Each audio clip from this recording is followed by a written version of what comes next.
Stampers, Kim from stampingandperfection.com. Thanks for joining me today. I want to share a craft kit that I got in the mail today, and I thought it looked like a lot of fun to play with. It's from Sparkle and Sprinkle. I had tried out their December kit, decided to subscribe for a few months to see what it was like.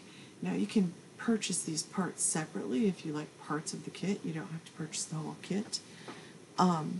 But they are available as a kit, which is really fun. This is the January Rose Heart video kit. You can see that that is the Rose Heart stamp set. It's a 3-layered stamp set. It's got a small image and 3 sentiments to go with it. And the kit came with a ton of cardstock. It was enough for 5 cards, and they had 3 different layers of cardstock to go with the card bases. There were some HAI enamel hearts in 3 different colors, and then I got 2 embossing powders and 2 glitters, and I got raspberry tart embossing powder and Antiquities embossing powder, tooth fairy and orchid rose glitter. I also got some sticky sheets to go with it as well, so it was quite a good kit.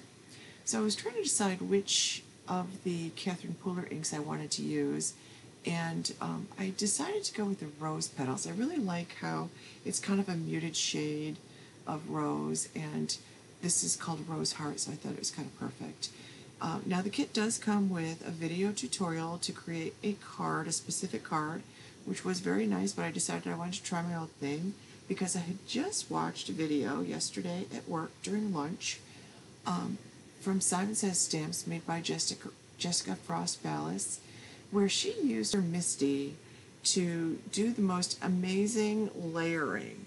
She used a layering stamp that had 4 layers for the flower and 4 layers for the leaves, and she set it up so that 4 parts were on one half of the front of her Misty and 4 parts were on the other half of the front of her Misty, and she essentially would ink up 1 layer, stamp it, flip the cardstock over, ink up the next layer, stamp it, and then she put the paper on the other side of the Misty. She flipped it to the other side where she inked up the 3rd layer and stamped it, then flipped the paper over again and inked it. It was amazing.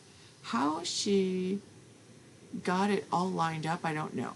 Here's where I'm trying to figure it out. And I pulled out a clear sheet from my template folder because I was trying to figure out how to line it up. My first mistake here was that I did not cut the clear sheet to be the same size as the cardstock or make the cardstock the same size as the clear sheet. My second mistake is that I did not center that heart. I'm marking that, I know that the sheet's too long here. I'm flipping it over and I'm going to line up the other one, and I think this is going to work beautifully.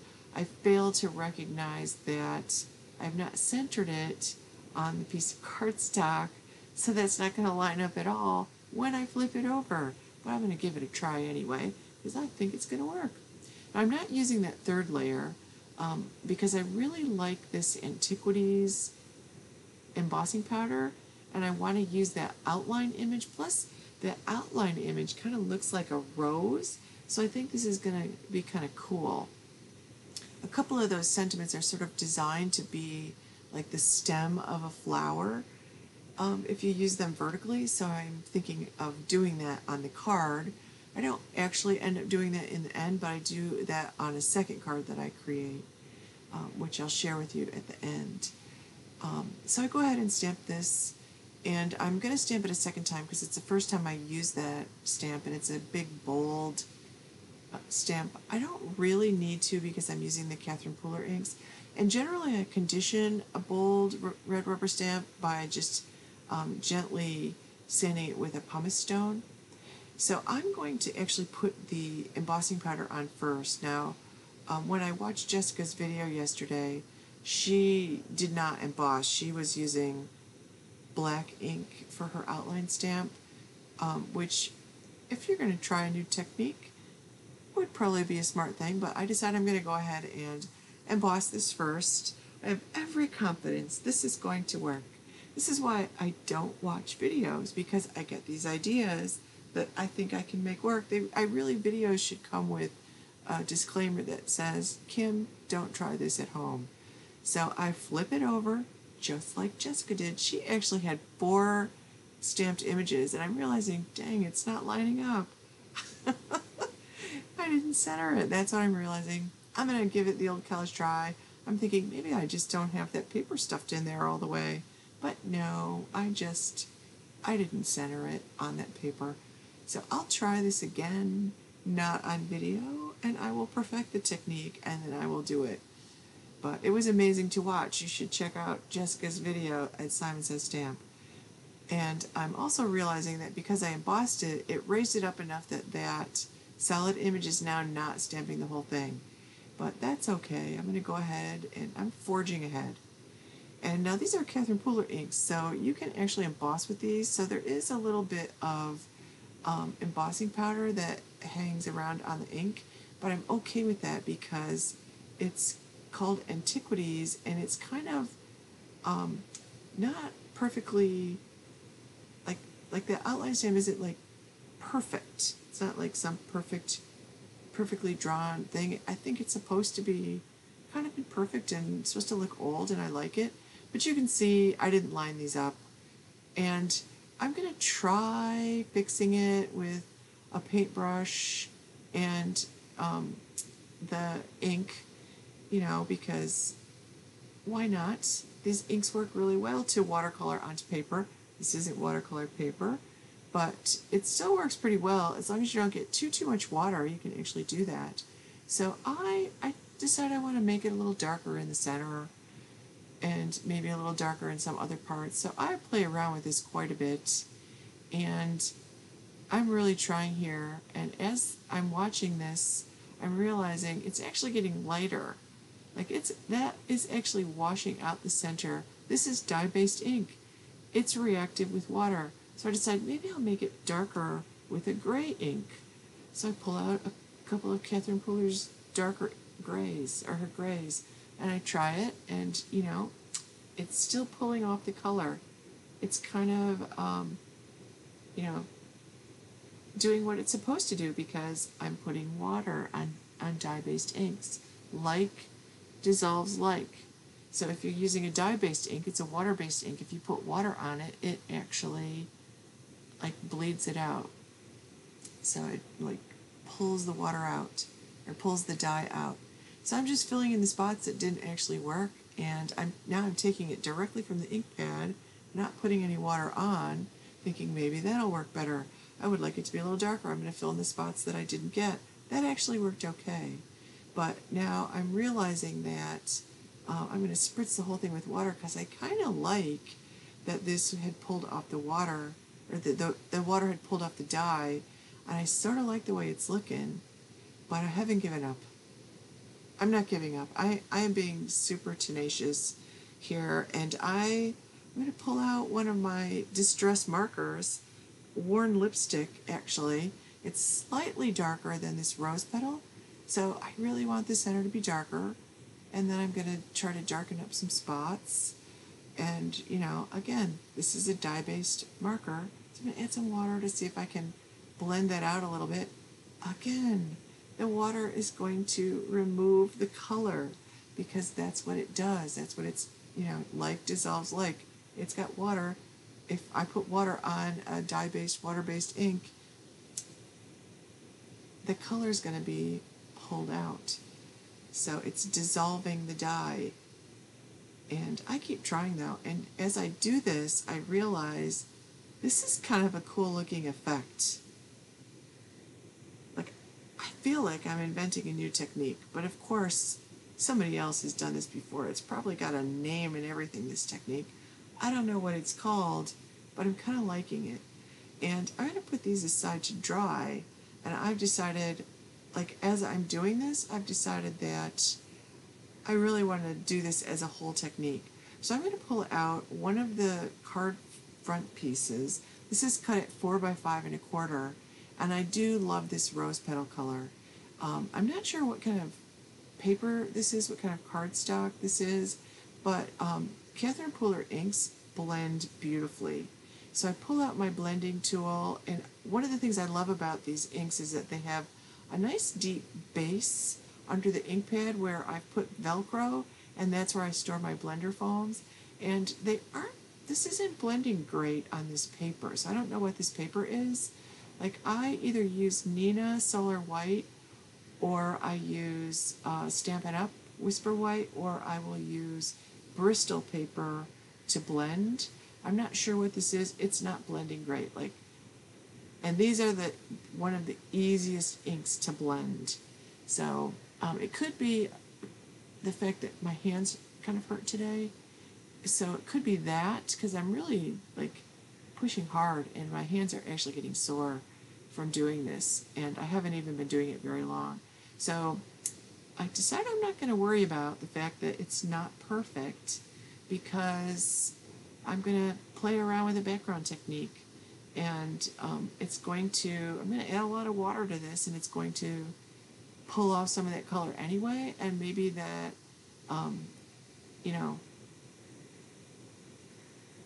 darker in some spots and lighter in other spots, that variegated color, maybe that will actually turn out to be okay. So I'm cleaning off I have a laminated grid paper in there, and I cleaned that off thinking I'm going to use my Misty, but then I decided I'm just going to stamp it. So I use my powder bag there to make sure it's dry and that I won't have a lot of random embossing powder when I put the embossing powder stick to the entire card front, because these inks are nice and moist, and they do actually allow you time to emboss. So I've stamped that 5 times or so randomly around the page. I'm just now creating a background. That's all I'm doing, and I'm putting that Antiquities embossing powder. I really like this embossing powder. This actually really, when I heat it up, it actually melts beautifully. I get a nice smooth image, and that's a pretty fine outline stamp. So it's kind of a pretty fine image, and you can see I made a whole mess there. This is why I like my big tub, and I go ahead and heat set this, and I love this heat gun. I just got this heat gun. This is from Hero Arts. It's the Wagner heat gun from Hero Arts, and look how fast this is actually heating these things up. I mean, this thing is amazing. It's like the mother of all heat guns. It's so quick. So I'm just going to let that cool. Now I do have that little pile there, and I'm thinking, I did watch the video from Sparkle and Sprinkle that came along with the kit, and one of the things they did that I thought was pretty clever was they actually put the Versamark around the edge of the card layers. That they did 3 layers, but I'm just going to do 1 layer. I could have just done this on the card front, but I'm going to do the same thing because I really love this embossing powder, and I think this will kind of finish off the edges of the card, like the edges of this card front that I'm making. So as I'm doing it, I'm really liking the way this is turning out, and I don't know if you can see that. Oh, you can. Pretty! That's really pretty. So now I'm going to clean up the mess I made, and I'm just pulling out random pieces of cardstock there, and there's a reason why I keep a Swiffer sheet on my desk. That's why. I'm a mess. So I pull this out, and now I'm going to use my aqua pen because I want to add water now to that card, and I'm going to let that water sit there for a while, because the longer I leave that water on that dye ink, the more color it will pull out. But look how quickly this ink is reacting with this water. This is cool. Now I'm trying to get to the embossing, but not go over, because I don't want it to pull water out from outside that flower. I just want to, or the ink, I mean, I want the ink just to come out of the flower itself. And it looks like I added bleach to this. This is amazing how quickly this happened. And a lot of times when I spritz this ink, or any dye ink, like my Ulta New inks or my Distress Oxide inks, I'll blend a background and then I'll spritz it with my Distress sprayer, and then I'll blot it with a paper towel so it doesn't, so I get splotches, but it doesn't like completely take off the ink like this. Like, this is amazing. It's sort of a light pink now, and I am really liking how this looks. This is actually pretty fun. I don't know what this technique is called, but I would call it the accidental background technique. Although this would be a pretty image on a card. And I like that if I had just pulled out the card base and done this on the front of the card base, this would be a single layer card. Quick and easy, like it's really easy to do, and it's kind of interesting. And that gold, I have to say that Antiquities gold is actually really pretty. And I feel like they look like roses. I know they're hearts, but they look like roses. Whoever designed this really did a pretty job. Like, it looks antique-y, and it just looks aged and antique-y, and it's just perfect with that particular embossing powder that they sent with the kit. Subscribing to the kit, by the way, if you just purchase the kit, it costs more than if you subscribe from month to month. And when I subscribe to a kit, and now I'm spritzing it with the Distress sprayer, and I'm going to blot it. I want splotches, but I don't want it to completely remove the ink. And I'm going to just squirt the left side a little bit more there. But as I was saying, when I subscribe to a kit, I love the way this came out. Isn't that pretty? Like, that was a complete accident. Like, complete. And I love it. It's too bad I didn't invent penicillin or something. Like, that was a complete accident too. But this is pretty. I like it. I'm going to put this aside to dry. But anyways, as I was saying, I'm going to work on my sentiment. I try to do at least 3 months to see if I can get 3 good kits. So now I'm just playing with the sentiments to decide what I want. But I really like this big I love you, or I heart you, because that heart is a mini version of that heart flower. And I'm just seeing, I'm trying to decide whether I want to do the sentiment on black or white cardstock, but I kind of like the starkness of the black. So I'm going to pull out, I'm going to pull out my mini Misty, because basically I was using my original Misty to hold the drying card front, and I don't want to get any more water on it, so I definitely want to get that out of there. Now this is a red rubber, well, it's not red rubber, but it is a rubber stamp, and it does have foam on it, so I removed the mouse pad I had in there, or if you don't have the mouse pad, you have the foam, because you only need 1 layer of foam. So I removed the foam and inked that up, and I'm going to use the Antiquities here. Excuse me. And I'm using the stuff I dumped accidentally, and it doesn't take very much to actually give me a nice embossed sentiment here. Look at that. It looks pretty on black. Like, I was kind of surprised. I'm using my Swiffer to wipe off. The powder bag really put a lot of powder on there. So I'm just wiping that off, and I kind of like it. But then there is that bright pink embossing powder, that raspberry tart that they sent. And it doesn't really go with the rose petal, but I love bright colors of embossing powder on black cardstock. I did a video a while ago, quite a while ago, probably a couple years, where I had a whole bunch of bright colors, and I did a floral image with bright pinks, bright greens, bright yellows, and blues. It was gorgeous on black cardstock. Very, very pretty. So, isn't that pretty? So now I know which one I'm using. I'm using that bright pink.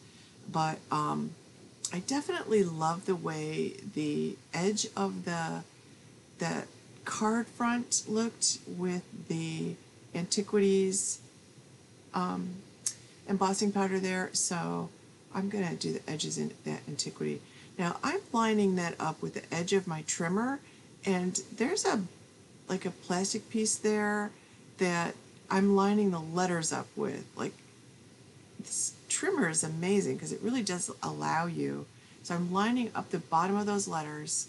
I checked out the top lined up perfectly, and I'm just, trimming off so I get the same amount around the same amount of black cardstock around the edge.